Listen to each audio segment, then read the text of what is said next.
Halo Ibu dan teman-teman, perkenalkan nama lengkap saya Kristina Nogo Igo Bunganaen dengan NIM 141220003, mahasiswa program studi pendidikan biologi. Pada video kali ini saya akan menjelaskan materi pertemuan ketiga tentang esensi dan urgensi integrasi nasional. Nah, tugas ini untuk memenuhi UTS mata kuliah kewarganegaraan.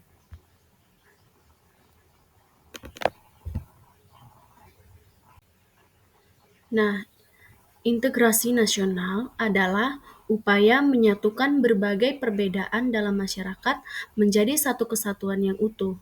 Nah, hal ini sangat penting bagi suatu negara dengan keberagaman seperti di negara kita, negara Indonesia ini. Nah, yang berikutnya adalah mengapa integrasi itu penting. Nah, integrasi ini penting karena memiliki beberapa poin, yaitu yang pertama adalah sebagai solusi dari konflik.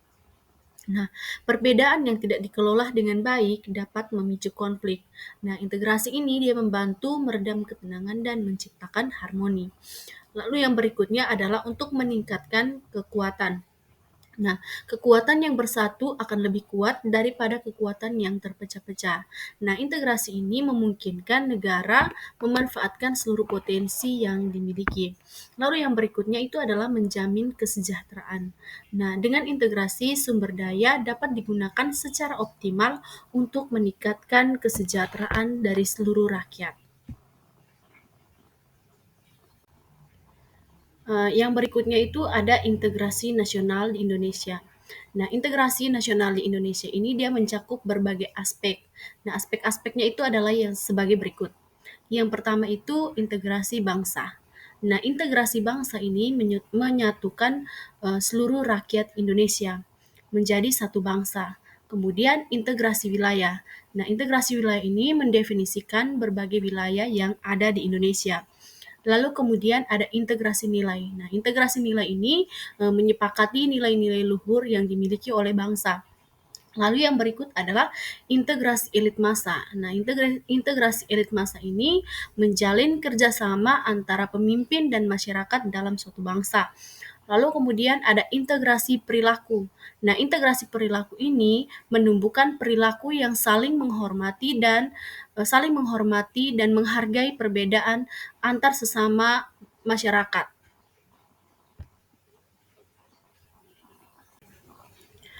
Yang berikut kita masuk pada model integrasi di Indonesia. Nah, model integrasi di Indonesia ini yang pertama adalah model integrasi imperium atau Majapahit. Nah, integrasi ini melalui kekuatan militer dan budaya. Jadi Majapahit adalah salah satu kerajaan terbesar di Nusantara. Nah, kerajaan Majapahit ini telah berhasil menyatukan berbagai wilayah dan suku bangsa di bawah satu kesatuan. Nah, beberapa model integrasi juga diterapkan oleh Majapahit ini yang antara lainnya adalah yang pertama itu ada sistem tribut. Nah, yang kedua ada perkawinan politik, yang keempat ada agama Hindu dan Buddha, dan yang kelima itu ada bahasa dan sastra. Lalu kemudian ada model integrasi kolonial. Nah, integrasi kolonial ini melalui penjajahan dan eksploitasi.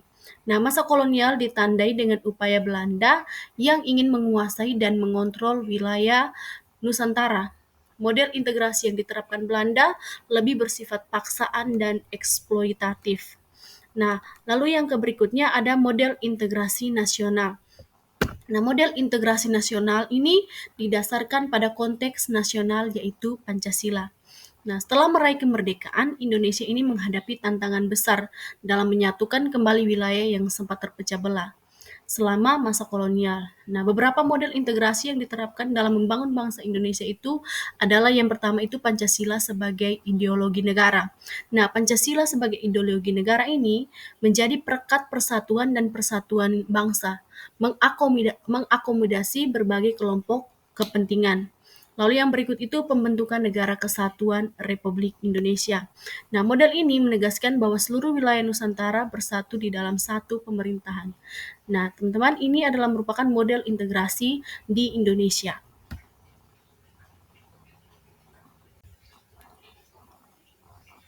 Yang berikutnya adalah pengembangan integrasi. Nah, Untuk memperkuat integrasi nasional dapat dilakukan dengan melalui beberapa cara atau strategi.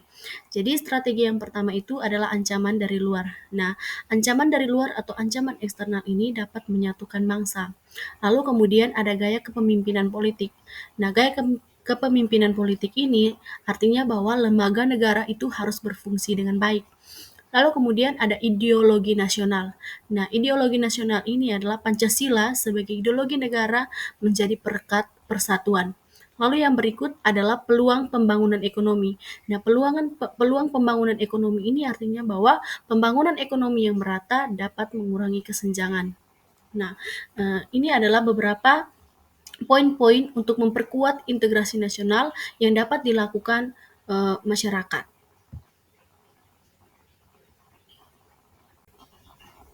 Yang terakhir adalah kesimpulan.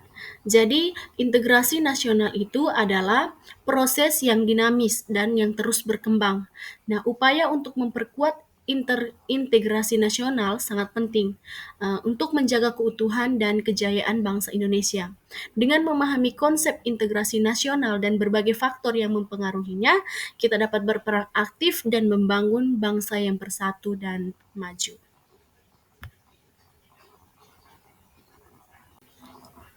Dengan ini, maka presentasi saya sudah selesai. Saya ucapkan terima kasih kepada Ibu karena telah memberikan kesempatan kepada kami untuk membuat video ini. Semoga video ini bermanfaat bagi banyak orang. Terima kasih.